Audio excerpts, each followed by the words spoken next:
Seeing something you loved as a child change is never fun, like going to the shops and seeing chocolate bars getting smaller, or returning to your childhood bedroom and noticing your parents have installed a heavy-duty hook in the ceiling and a selection of riding crops hang on the wall, despite the fact they don't own a horse. Sometimes those memories should just stay memories lest you be scarred by what they have now become, like how hundreds of you have asked me to play Sherwood Dungeon without realizing it's now an auto-battler mobile game. Thankfully, I never played this game as a kid, so I'm not ruining any of my old memories, I'm just making terrible new ones. Sherwood Dungeon was a free browser MMORPG originally made in Shockwave, which means in the gaming world it now qualifies for an OAP discount. It was then booted to Flash and hosted entirely online. But when Flash shut down, Sherwood Dungeon went on to become download only, and this brought a host of incredible new features, including damage numbers and a mini-map. And after 2 solid days of playing, and I would say completing Sherwood Dungeon, I can indeed confirm it does have damage numbers and a mini-map. So join me as we dive into the endless dungeon, cheese the final boss, and then glitch out the UI so badly we have to restart the game several times. Welcome, I'm Josh Strive-Hayes, and this is Worst MMO Ever, a show where I play every MMO I can find in a journey to find the worst. Drop a like on the video or sub to the channel for more MMO stuff, ring the bell for all the future notifications, and as usual, a massive thank you to all the supporters on Patreon and Twitch who keep the channel alive. More information on how you can support at the end. For now, let's begin. Quick warning, this video contains a lot of spiders because the game has about 10 models and 3 of them are spiders. Sherwood Dungeon, an MMO a lot of people played back in the day because it was held online and didn't need a download, so you could play it in schools or public computers. Releasing in 2002, it was competing with RuneScape, but Sherwood Dungeon has action combat.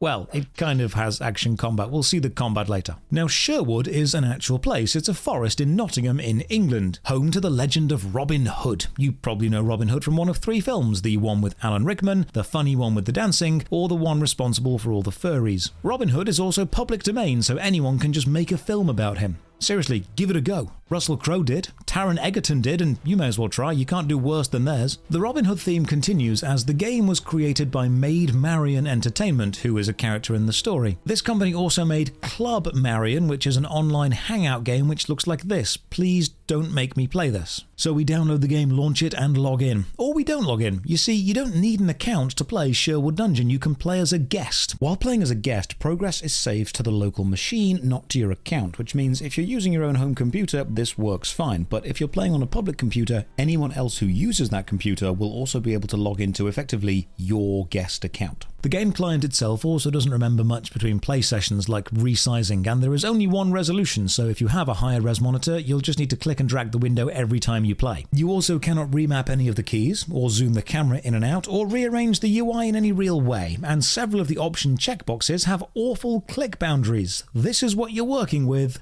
Get used to it. If you log in as a guest, you'll get a tips box pop up listing the controls. It's tank movement, by the way. Turn left and right, no strafing. Spacebar jumps, number 1 attacks, 2 blocks, 3 is your special power, and 4 through 9 all do various special moves. Now, you might remember the game looking more like this. That's the classic UI mode. You can still access that, but it's a bit obtuse to get to. We'll see this later. When you log into the game, there's no tutorial, just a fantasy world, and directly in front of you, some spiders. So let's go and fight one. Behold, combat.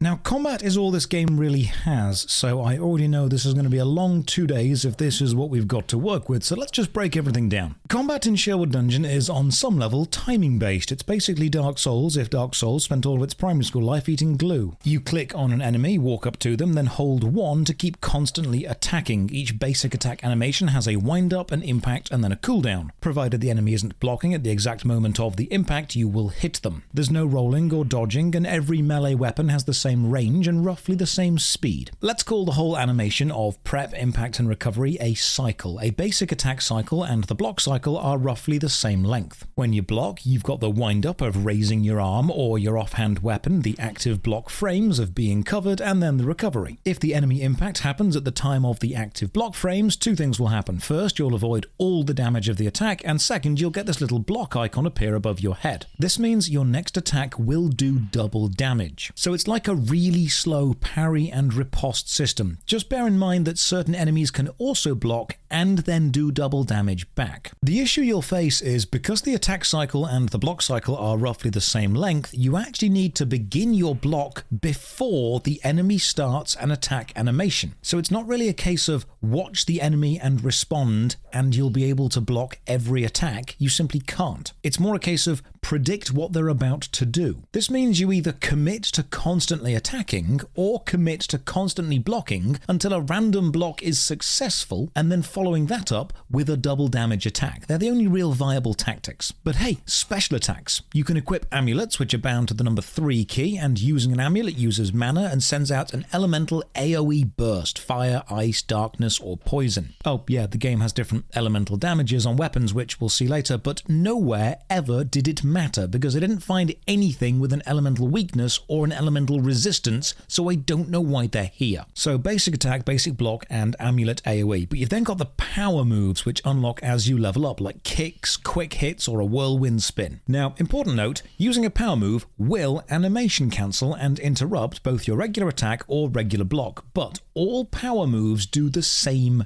damage. They roll a random damage number between 150% and 200% of your standard attack damage. The only difference is slightly different speeds. This isn't really enough to matter in standard PvE. In PvP, the idea is outplay your opponent with power moves, then bait them into a block and then switch up timings so they don't block. But the reality of PvP is higher number wins gank your opponent while they're fighting something else. This list of buttons also has a slot for health potions, but you won't need them because if you need to use one, you're already losing too much to bother staying in the fight. This means all PvE combat is essentially stand there and do basic attacks until you feel like blocking or use a power move, but really the most effective thing is just get better gear. On the character screen, which is accessed by clicking on your portrait, you can change your team, which cycles through colours on your tabard. This is for PvP. Anyone not on your team can attack you anywhere in the world, but you can change your team at any time. You can also change your armour colour, which is purely just visual, and then your helmet or headgear colour. You've also got 6 overall styles of avatar to pick from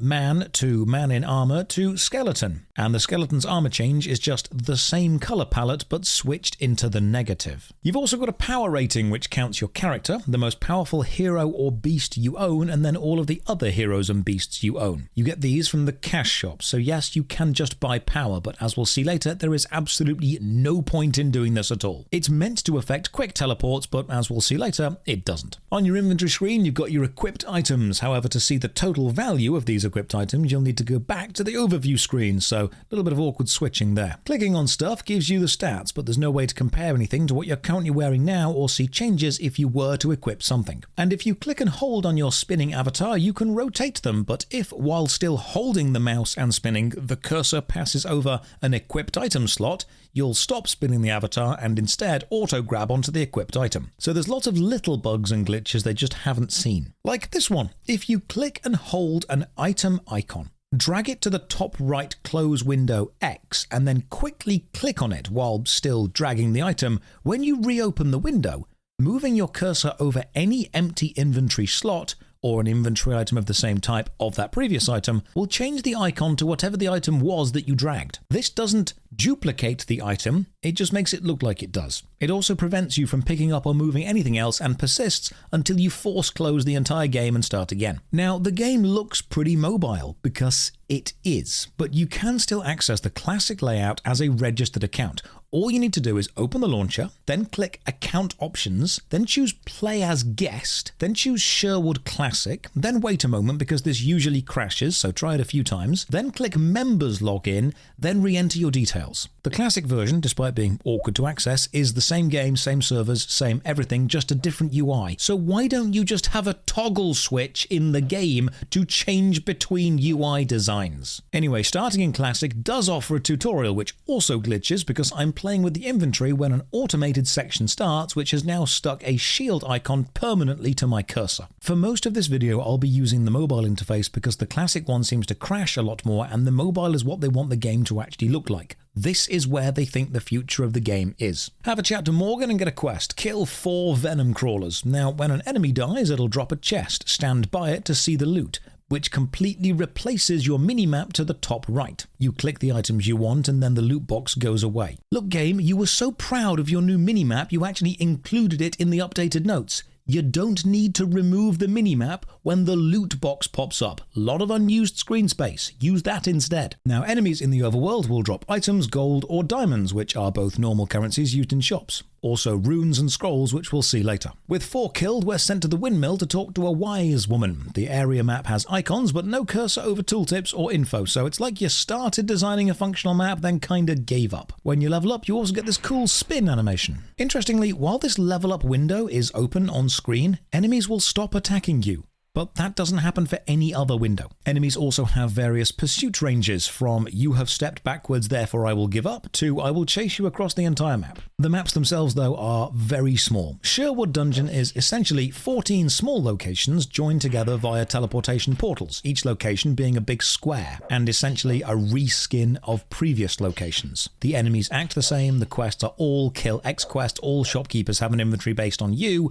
not based on the map they're on. I also noticed while looking at the screenshots of Club Marion that they use exactly the same locations and maps as Sherwood Dungeon. This company made several maps and then reskinned them into various games. That's one step beyond palette swapping, that's just game swapping. The wise woman tells us to collect 8 rubies from these scrappers, small human enemies. Then we learn that it may be our destiny to seek the legendary Dragon Claw Scepter and defeat the tyrannical dragon Bane. You know, for being called Sherwood Dungeon, there are surprisingly few references to Robin Hood or Sherwood Forest. Maybe I've just forgotten the bit where Robin of Locksley and Friar Tuck teamed up to hunt down the magical scepter, then go body a dragon. But you know what? That's actually a really good movie idea. And we already know Robin Hood is public domain. Somebody do it. Make a movie where Robin Hood fights a dragon. Hey, look, there's water. Let's see where Sherwood Dungeon sits on the MMO water gameplay scale, which ranges from Guild Wars 2 to New World. Ah, right, no physics or animations. This is clearly in the New World section. I've been killing scrappers for rubies. I think about taking another quest, but no, you can only have one active quest at a time. And while there are quest chains, they are few and far between, and the chain length maxes out at 7 quests, which you can do in about 3 hours. The map also doesn't highlight quest givers or receivers, and your journal doesn't record anything because you don't have a journal. Also, if you log out while you're on a quest, it gets forgotten and you need to start again. Hand the quest in and get told my next task is at Haunted Palms, so I get instantly teleported there. You actually have a teleport menu listing all the areas, castle, beach, swamp,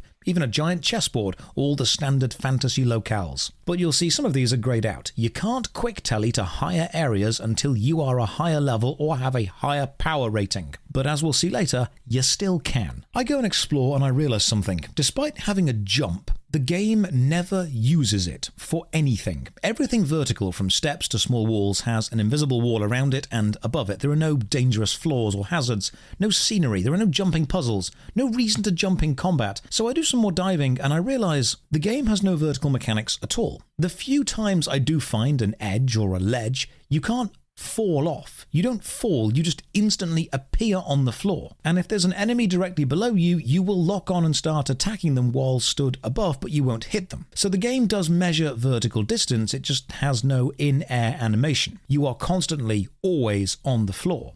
And that's when I realized that the jump in this game isn't a jump. Look at this, jumping while moving up or down stairs or ramps. You will remain a locked distance from the floor for the entire duration of the jump, irrelevant of going up or down, which shouldn't happen. If you jump while going down a ramp or down some steps, you should remain in the air longer. If you jump while going up, you should reach the ground quicker. And then I realized the jump is just a visual animation. Your character model isn't actually leaving the floor at all. If they were, the motion in the air would be smooth, not pulled down in relation to the floor, like jumping off this step instantly jerking you to the floor. This means when you press spacebar, all you're doing is playing an animation of what a jump should look like, but your character is remaining technically on the floor. Shop NPCs are another bundle of joy, and by now there are so many small bugs I'm wondering if Bethesda made this. While on a shop screen, you cannot see what you are currently wearing, so you cannot directly compare new items to equipped items without constantly switching between equipped and shop. But the worst bug is this. Open the shop. Then click Sell Your Stuff. Simple so far. You'll see your own inventory. Click on an item, then click Sell. And now you're given a confirmation screen. You can choose yes, no, or close window. Clicking yes just finishes the sale, as you'd expect. But I thought it was a bit silly that you've got both no and close window. I'd assume these both do the same thing. Seems redundant to have both. But I'm both right and wrong. Clicking no and clicking close window both do the same thing. But that thing is nothing. Clicking no to a sale and clicking the X don't close the window. Once you've opened this window, you actually can't close it. The only way to get rid of it is clicking yes. So if you accidentally misclick to sell an item, when you're giving the confirmation window, if you want to click no, you have to close the entire game. But it gets stranger. If you click and hold the no button, then move your cursor over the yes while still holding it, then release, it will count as a yes. Because the game seems to care where your cursor is when the click is released, not where it was when it was clicked. Now, some shops sell scrolls. These are powerful items which must be summoned. Scrolls have slots for runes, and other shops sell runes. Collect the runes you need, open the scroll, add the relevant runes, and you can then summon the item permanently to your inventory. Scrolls can be found in shops, on enemies, or when you reach level 100 at the elite scroll seller, which, let's be real, you're not going to do. Now, if you die in the overworld, and you will, you'll respawn at a resurrection circle, this ring of stones. Every map has one of these. It's where you appear when you teleport to the map. Death doesn't damage anything, so feel free to die as often as you want. If an enemy is pursuing you, run into the stone circle and they will stop. You are safe here.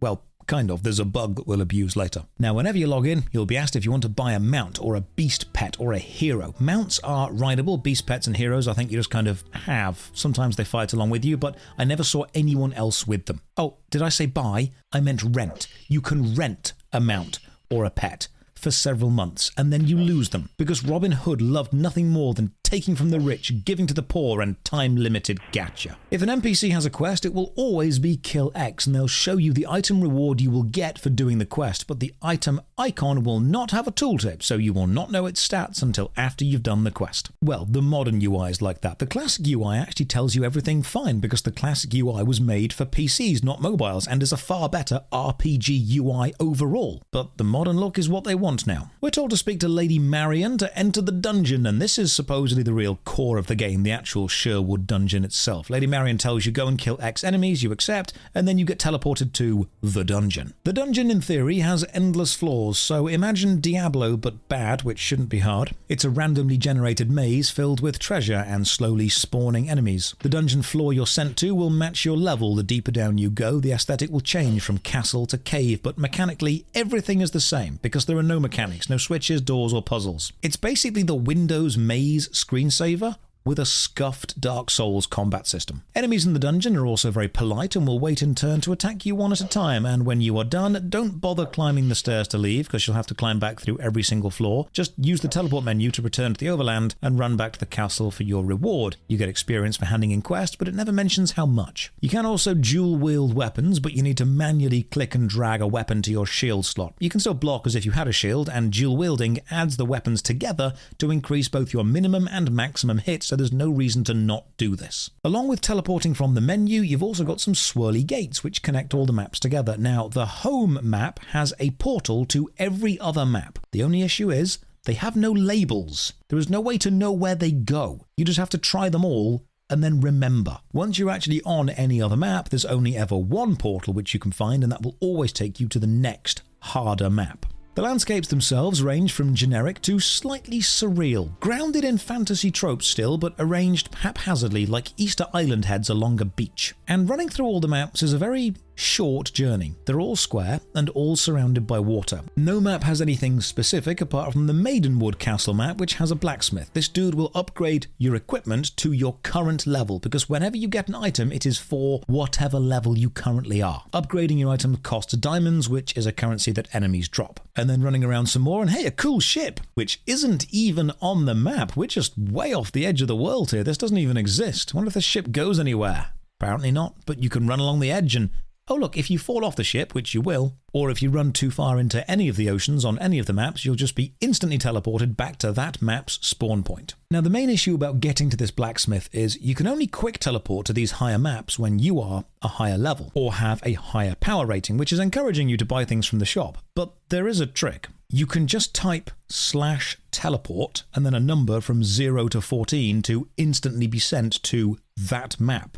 No level or power requirements needed. 0 is the dungeon. You can also use /level and then a number to go to that dungeon floor immediately. So this quick teleport list, the restrictions are meaningless. They don't stop you doing anything. You can teleport around freely from the get-go. Now, when I say the dungeon is essentially endless because player levels are endless, the amount of experience needed for the next level grows exponentially. So while you can reach level 2997, for the love of God, don't. So what do we actually do in Sherwood Dungeon? What's the story? Well, the main questline is the Prophecy of Bane the Evil Dragon. That begins at the Wise Woman, so we're already on it. Let's just carry on. Remember how you use runes to fill in scrolls to get weapons? Well, the point of this questline is to collect 6 unique runes from quests to fill in the Dragon Claw Scepter scroll to summon the scepter, then use the scepter to kill Bane. Like this quest, Mayor Bones needs us to kill 10 Shadow Warriors. This can be challenging because PvP outside of the starting map is always on, and I struggle to kill one of these things, so I guess I need to grind for some levels first.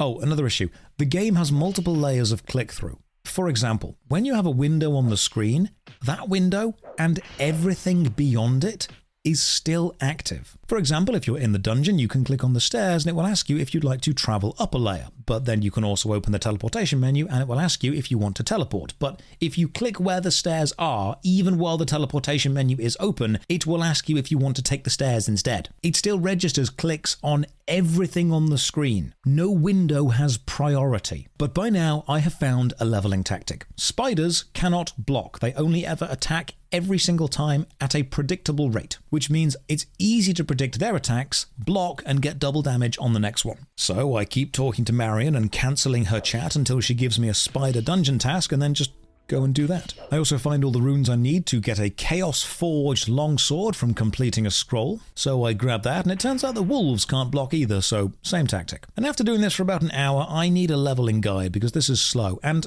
amazingly, there are just no guides online for this. People seem to have given up creating content. I do, however, find a leveling video from July 2012 called Best Way to Level Up in Sherwood Dungeon, and my god, this video delivered. Look at this. They filmed the desktop, and oh god, even that start menu is a blast from the past. TeamSpeak, Yahoo, IMVU, log me in Hamachi. And they even start the video in the traditional time-honored way by opening Notepad and typing out what we're going to be doing. You know we're about to get serious. The method I'm given is, go to Lost Lagoon, talk to Lady Morgan until you get a Sea Dragon quest, because Sea Dragons give massive amounts of experience. That's it. That's the entire guide. And the insane thing is, this method legitimately still works. The map, the NPC, enemy placement, all the same. I put guides out and they're outdated in 6 months. This is 11 years old, still works. Only issue is sea dragons are pretty tough to kill and I die a lot. Thankfully, the enemy health does not refill between fights, so you can just throw yourself at the same enemy again and again until you win, which is the Robin Hood way. But now another annoying design choice. Experience does not carry through to the next level, so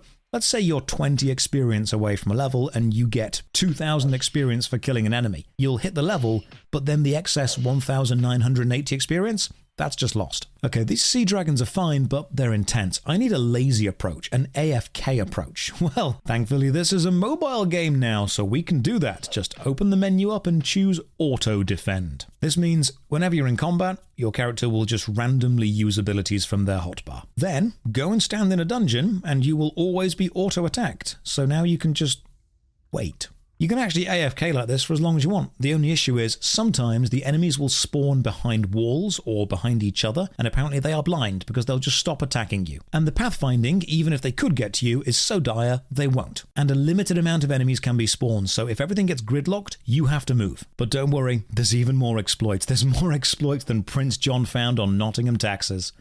That was a very specific Robin Hood joke. Anyway, grab yourself a bow. There's only one bow in the game, so enjoy it. Then buy some arrows and now go and stand in the central circle of any map. Remember that enemies will not follow you into this respawn circle. Even if you attack them and then run into the circle, they'll just stop. Well, if you equip a bow and shoot an enemy while you're already in the circle, then the enemy will run in and attack you. And if you have auto-retaliate on, you'll fight back, but then you'll die and respawn in the circle, and the enemy will auto-attack you again, and you'll do a little bit of damage every life and you'll just carry on fighting. So you can just shoot a high-level enemy and then wait until it's dead. Lots of experience, very little work. Now, some enemies are immune to damage from almost every weapon, but nothing is immune to the AoE effect of your amulet. And dying resets the cooldown on the amulet ability, so just keep doing that. Just be careful with the arrows because there are a couple of issues. Arrows are always sold in stacks of 20. You cannot break a stack down or combine smaller stacks together to create a bigger stack. And arrows are the one item that cannot be sold back to a shop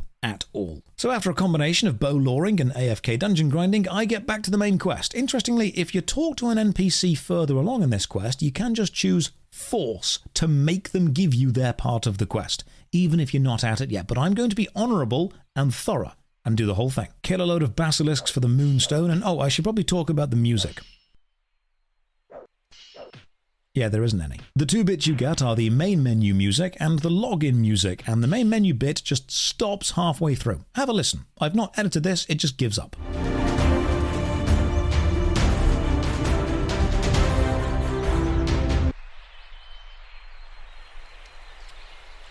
I hope you enjoyed that music, it's all you're going to get. Complete the quest, get the rune off to the Lost Lagoon, kill 5 liches. Why are they wearing Jordans? You're a skeleton. Feet bones do not look like that. By now, my inventory and rune bag are both filling up, encouraging me to spend real-world money to buy emeralds to buy more, but we'll look at the cash shop later. Next up, kill 2 dragons, and I'm noticing something. Quest enemies do not have specific locations they are found in. They just spawn wherever you are. So if you're doing the stand in the respawn circle bow trick, quest enemies will always just constantly spawn in a big circle around you, meaning yes, it's cheesy, but every single quest is basically the same process. Just shoot something and then kill it. Oh hey, more bugs. If your quest sends you to an NPC, you'll get a little arrow on your minimap showing you which direction to head. You'll notice it up there. However, notice that the arrow is pointing to the edge of the minimap. Now, I read this as the NPC is far away in that direction, but that's not correct. The NPC is there, but the minimap arrow doesn't know what to do if you're so close to the NPC they actually appear on the minimap. The arrow can only ever be at the edge. Kill 10 Valkyries and then I need to summon Agony, a boss spider. And according to the wiki, this is the hardest enemy in the game. Tougher even than the final dragon Bane. More health, faster attacks. Right, this might be the run killer. This might be a problem because I cannot lure Agony. Instead, quite the opposite. Agony has to lure me because she cannot leave her summoning circle. But hang on.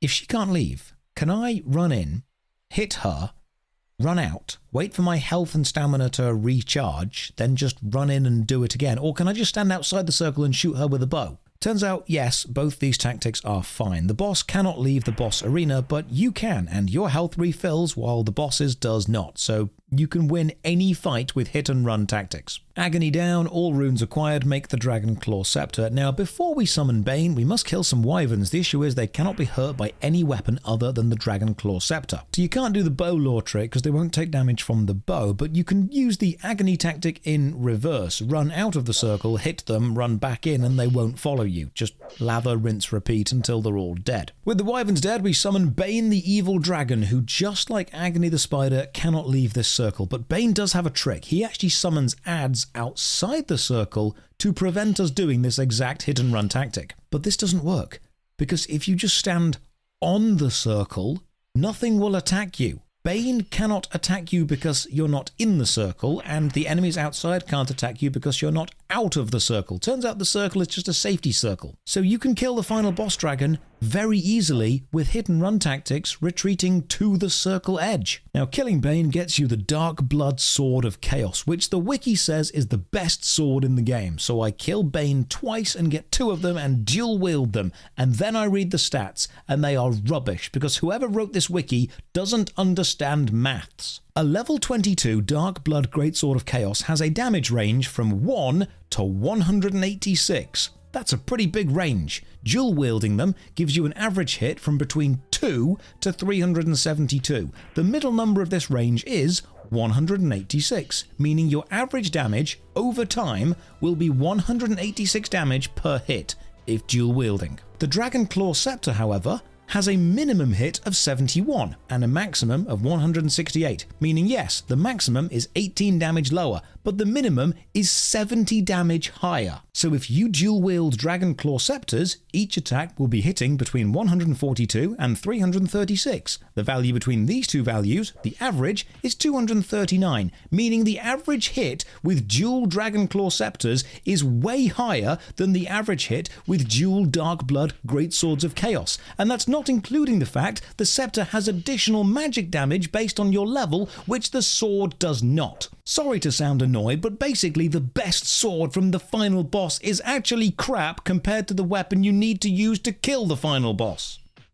Why did I get 2 of these? The range, by the way, is because weapon damage ranges change depending on what the weapon is. Great swords have the highest possible range. Then warhammers, daggers have the smallest, essentially hitting always the average. You're trading random chance for consistency. There's only one other quest which gives a rare weapon, and I can't do it because it involves killing some flags which spawn, and then attacking a flag spawns 2 assassins which will always chase you into the health circle, so I can't do this. I buy a scroll of Shadow Fey Vibro Blades, which means zigzaggy swords with cool changing colours, and then just keep bonking enemies to death with my orb on a stick. This is it. This is the game. I've shown you everything. It's an endless dungeon grinder to get better weapons to efficiently grind endlessly better. A final boss dragon which drops a mathematically terrible weapon, and 14 small identical maps with identical quests. I mean, there are 2 maps with boss arenas you can ask for a boss to be spawned in, but they don't drop anything better or worse than a random dungeon gives. I give the classic overlay one last go and discover that you can press W and S together to dance. This is the best animation the game has. While in classic mode, holding left click moves the camera independently of character facing, but holding right click turns the character as you run, kind of like most other MMORPGs. But holding right click, you turn slower than the cursor moves, meaning if you keep turning, eventually the cursor is going to drift off the screen and there are no sensitivity settings. Also, in classic mode, the whirlwind power attack only hits once, while in modern mode it hits twice, so it's objectively a worse system. Also, in classic mode, open your inventory, click and drag on an item, and the camera will always move slightly, just a little bit, in the direction you're dragging. No need for this. Now, the only thing left to look at is the cash shop. The Beast chest is a loot box for random beasts, adding 2 months worth of that beast's retention timer. And if you happen to pull a beast you've already got, it increases their star power. What does that do? Don't know. Doesn't seem important. Never needed it. The hero chest is the same for heroes, which I think are pets, but again, didn't see anyone with one. But if you're not a fan of random gacha, you can just buy the beast, hero, or mount that you want for emeralds from the shop. Just take a moment to realise that most things are just models of enemies in the game, and they cost either 80 or 120 emeralds, and emeralds are sold in packs of 100, 250, or 700. Also important to notice the wings in the shop. You don't have a flying animation, the wings flap, and the character animation is just the character body tilted forward 45 degrees. You can also buy an experience doubler, which lasts for 12 months, or more inventory or rune bags. Buying these would, however, mean you have to play the game more, and that seems like a terrible deal. And that's literally everything in the shop. I'm not even mad. I'm just disappointed. This game is tiny. It's 21 years old. This game can drink. It released 2 years before World of Warcraft, and it has this much content. So after my 2 days of playing Sherwood Dungeon, I'm left thinking, where is the rest of the game? The combat system feels like the foundation of something that hasn't been fleshed out. The quest system is functional but incredibly basic. The UI overhaul from classic RPG to mobile clearly hasn't been quality controlled at all, and on PC is a worse experience. The shop is trying to be predatory but seems to forget that it has no prey, because everything in the shop is about improving a player's power level so they can access teleports to higher maps when you can do that already. And even when you do reach the highest map, it's mechanically identical to the lowest. You can see everything the game has to offer within 2 to 3 hours, and you'll be left wondering, why are you still here? You can watch Robin Hood, Prince of Thieves, and Men in Tights in the time it takes to see everything this game has, and you would have a better time if you did. If you played this game as a kid, and you have a good memory of it, leave that memory alone. Don't come back here. There's nothing for you. Sometimes those remnants and artifacts of the past should stay in the past. Like the 1952 Story of Robin Hood film. Great if you watched it as a kid, but look a little closer as an adult and you'll notice the painted soundstage backdrop or the terrible costumes, and it will just ruin your memory of it.